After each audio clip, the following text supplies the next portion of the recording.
নমস্কাৰ। এই মুহূৰ্তত আহি পৰিছে অসমবাসী ৰাইজৰ কাৰণে কেইবাটাও গুৰুত্বপূৰ্ণ খবৰ। ৰেচন কাৰ্ড থাকিলে নতুনকৈ চৰকাৰী ৫টাকৈ আঁচনিৰ সুবিধা লাভ কৰিব। কিন্তু কি আঁচনি আৰু কেনেকৈ আবেদন কৰিব সবিশেষ জানিব এইটো ভিডিঅ'ৰ মাধ্যমত। গতিকে ভিডিঅ'টো সম্পূৰ্ণকৈ চাওক আৰু আজিৰ ৫টাকৈ আঁচনিৰ বিষয়ে জানক। তো বলক ভিডিঅ'টো আৰম্ভ কৰোঁ। ৰেচন কাৰ্ড থকা প্ৰত্যেকটা পৰিয়ালৰ বাবে সুখবৰ। ৰেচন কাৰ্ড থাকিলে অকল বিনামূলীয়া চাউলে নহয়, চাউলৰ উপৰিও বিনামূলীয়াকৈ চৰকাৰী কেইবাটাও সা সুবিধা লাভ কৰিব। গতিকে বন্ধু বান্ধৱীসকল, যদি আপোনালোকৰ ঘৰত ৰেচন কাৰ্ড আছে তেন্তে আপোনালোকৰ বাবে সুখবৰ। নতুনকৈ চৰকাৰী ৫টাকৈ আঁচনিৰ সুবিধা লাভ কৰিব। আৰু আজিৰ প্ৰথমটো খবৰ হৈছে, যাৰ ঘৰত ৰেচন কাৰ্ড আছে তেওঁলোকে নতুনকৈ চৰকাৰী প্ৰধানমন্ত্ৰী আৱাস যোজনা অৰ্থাৎ চৰকাৰী ঘৰ লাভ কৰিব। বন্ধু বান্ধৱীসকল, যদি আপোনালোকৰ ঘৰত ৰেচন কাৰ্ড আছে আৰু এতিয়ালৈকে বিনামূলীয়াকৈ চৰকাৰী ঘৰ লাভ কৰা নাই তেন্তে আপোনালোকৰ বাবে সুখবৰ। ৰাজ্যত নতুনকৈ ১,৭১,৫৯৩টা গৃহঘৰ নিৰ্মাণ কৰিব অসমত। গতিকে যিসকল পৰিয়ালে এতিয়ালৈকে চৰকাৰী ঘৰ লাভ কৰা নাই বা পোৱা নাছিলে তেওঁলোকক নতুনকৈ চৰকাৰী ঘৰ দিয়াৰ বাবে ৰাজ্য চৰকাৰে ইতিমধ্যে সাজু হৈছে। গতিকে বন্ধু বান্ধৱীসকল, যিসকল এতিয়ালৈকে চৰকাৰী ঘৰ লাভ কৰা নাই তেওঁলোকক নতুনকৈ চৰকাৰী ঘৰ দিব বুলি চৰকাৰে ইতিমধ্যে ঘোষণা কৰিলে।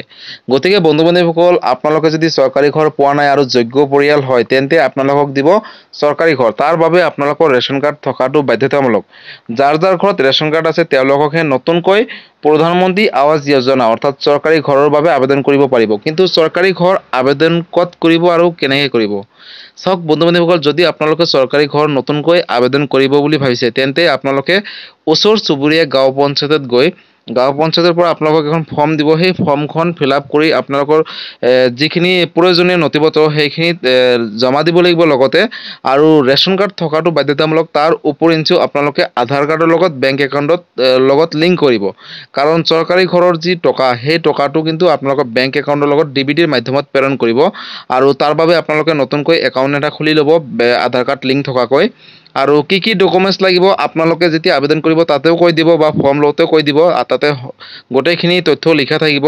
আৰু যদি আপোনালোকে কি নথিপত্ৰ লাগে জানিব বিচাৰিছে তেন্তে কমেণ্ট কৰিব, মই নিশ্চয় ৰিপ্লাই দি সকলোখিনি তথ্য জনাই দিম। আৰু আপোনালোকে যদি এতিয়ালৈকে চৰকাৰী ঘৰ লাভ কৰা নাই তেন্তে আপোনালোকে আবেদন কৰিব নতুনকৈ চৰকাৰী ঘৰ যদি ৰেচন কাৰ্ড আছে।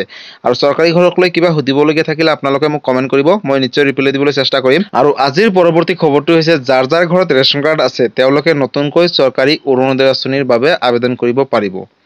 বন্ধু বান্ধৱীসকল, আপোনালোকে যদি এতিয়ালৈকে অৰুণোদয় আঁচনিৰ অন্তৰ্ভুক্ত হোৱা নাই তেন্তে আপোনালোকৰ বাবে সুখবৰ। যদি আপোনালোকৰ ঘৰত ৰেচন কাৰ্ড আছে তেন্তে আপোনালোকে নতুনকৈ অৰুণোদয় আঁচনি 3.0ৰ বাবে আবেদন কৰিব পাৰিব। ৰাজ্যত নতুনকৈ 12,60,000 পৰিয়ালক অৰুণোদয় আঁচনি 3.0ত অন্তৰ্ভুক্ত কৰিব বুলি ইতিমধ্যে মুখ্যমন্ত্ৰী ডক্টৰ হিমন্ত বিশ্ব শৰ্মাই ঘোষণা কৰিছে।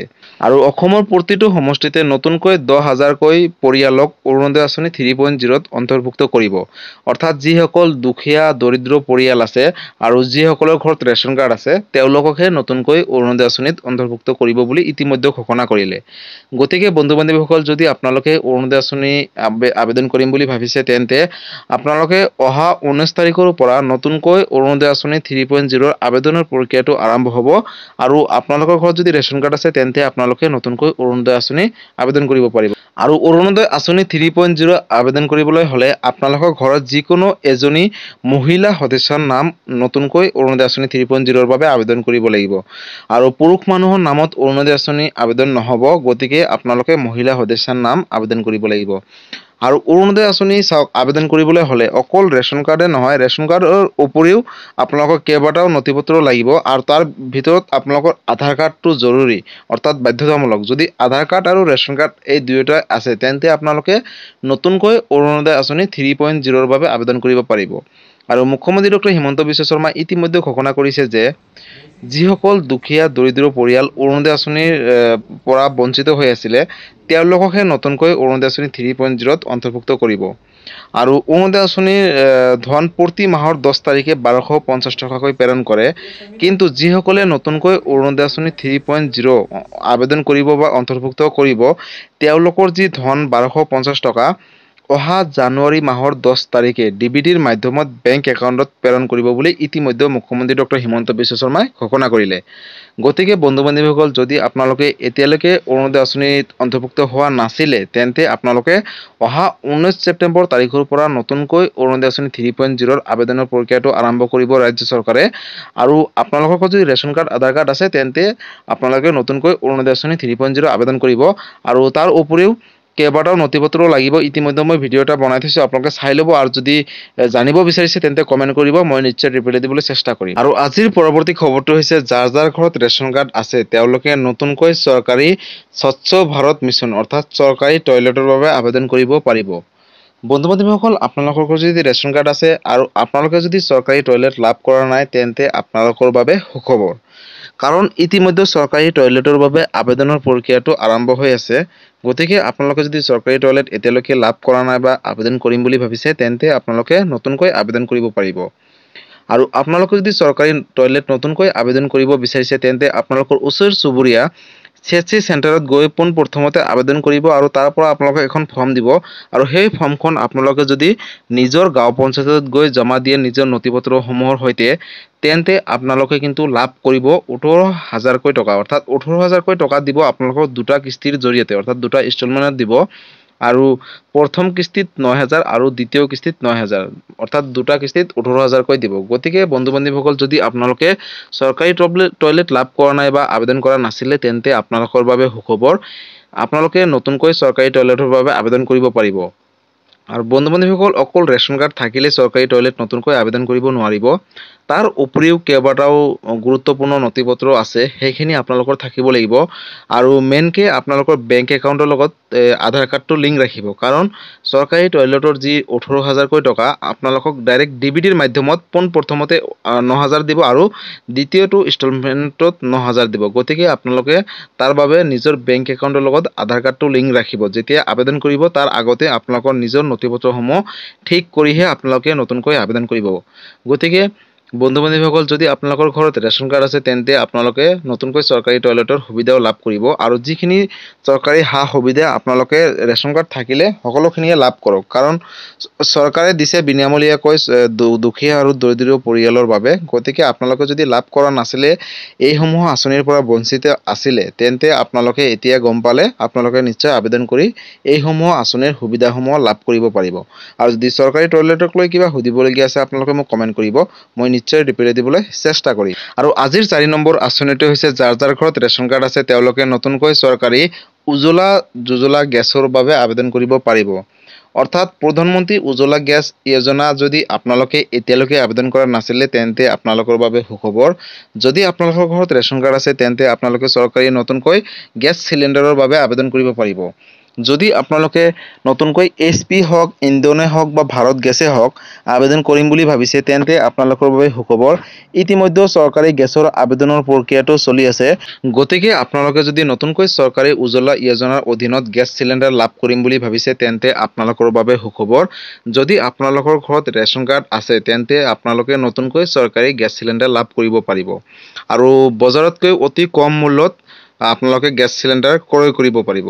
আৰু বন্ধু-বান্ধৱীসকল, বিশেষকৈ মন কৰিবলগীয়া কথাটো হ'ল যে, যদি আপোনালোকে নতুনকৈ প্ৰধানমন্ত্ৰী উজ্জ্বলা যোজনা গেছ আবেদন কৰে, তেন্তে তাৰ আগতে আপোনালোকৰ নথিপত্ৰ অকল ৰেচন কাৰ্ড থাকিলেও নহ'ব, তাৰ উপৰিও কিন্তু কেইবাটাও নথিপত্ৰ লাগিব। আৰু তাৰ ভিতৰতে হৈছে, যদি আপোনালোকৰ পূৰ্বতে কোনো ধৰণৰ গেছ চিলিণ্ডাৰ লোৱা আছিলে, তেনেহ'লে আপোনালোকে যিখন আধাৰ কাৰ্ডৰ জৰিয়তে গেছ চিলিণ্ডাৰ লাভ কৰিছিলে, সেই আধাৰ নম্বৰটো নতুনকৈ গেছ চিলিণ্ডাৰ আবেদন কৰাৰ সময়ত আপোনালোকে নিদিব।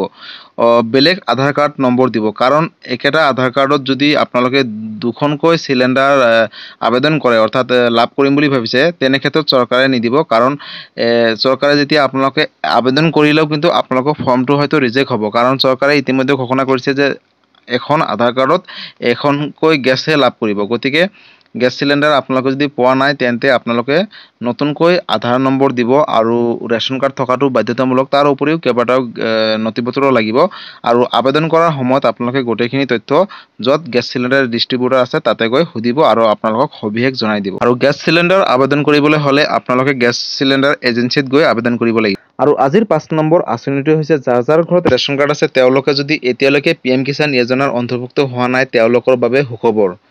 বন্ধু-বান্ধৱীসকল, যদি আপোনালোকৰ ঘৰত ৰেচন কাৰ্ড আছে আৰু PM কিষাণ যোজনাৰ অধীনত বছৰি 6,000 টকা লাভ কৰা নাই তেন্তে আপোনালোকৰ বাবে সুখবৰ।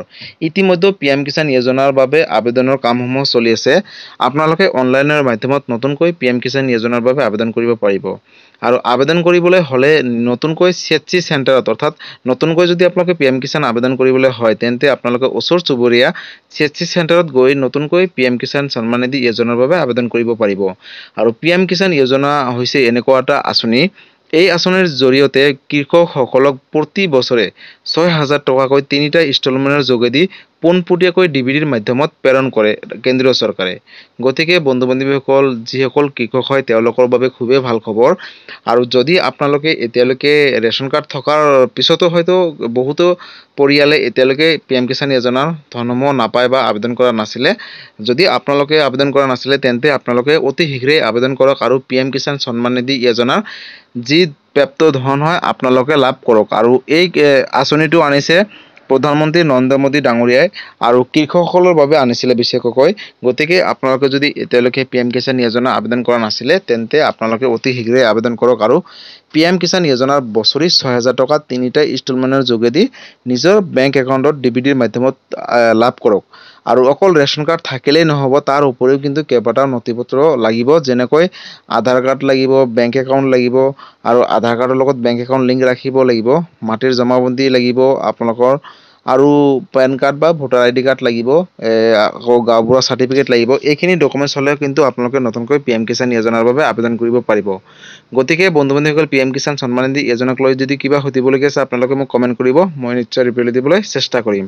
গতিকে বন্ধু-বান্ধৱীসকল, আজি আছিলে ৰেচন কাৰ্ড থকা প্ৰত্যেকটা পৰিয়ালৰ বাবে এই 5টা আঁচনি, যি 5টা কামসমূহ ইতিমধ্যে অনলাইনত চলি আছে, অফলাইনতো চলি আছে।